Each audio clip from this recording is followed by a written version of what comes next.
整呢個蒜蓉麵包要用到呢個牛油1條，蒜味2粒 ，parsley。材料係好簡單，跟住呢個蒜味就咁樣切碎去，跟住個牛油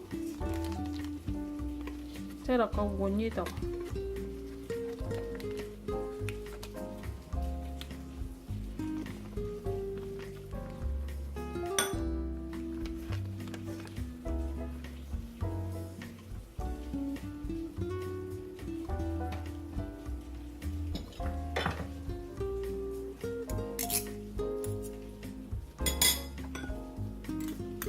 跟住啲蒜蓉倒落嚟，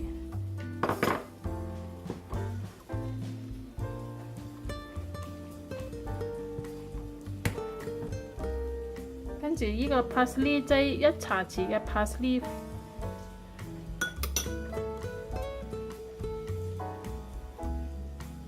跟住咁樣撈勻去就得咗啦。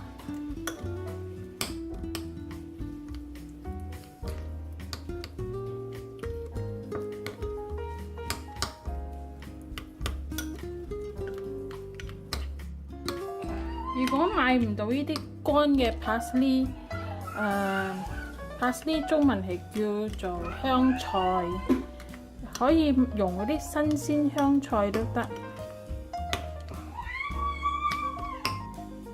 跟住搽落個麵包嗰度。而家啲牛油已經係溶咗㗎啦。如果你要擠入雪櫃，跟住好硬嘅話，你攞出嚟嗰陣時擠入 microwave， 叮起10秒鐘就軟翻㗎啦，就容易搽啲。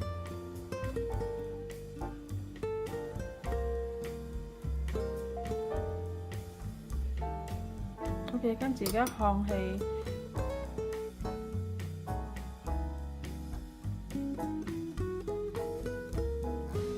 燒嗰個麵包嘅時候，嗰個度數係喺呢度已經有一個麵包喺呢度噶啦。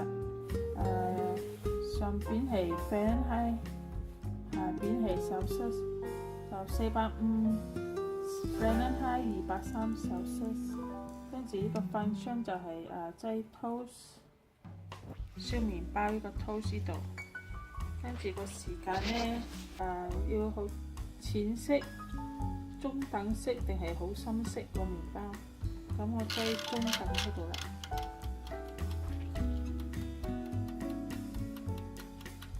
中等度 ，OK。如果冇咁樣呢啲咁嘅咧，就個麵包金黃色咗啦，咁樣就得啦。呢個嘅時間係大概5分幾6分鐘。OK， 個蒜蓉麵包已經好咗啦，試下啦，你哋好香嘅。OK。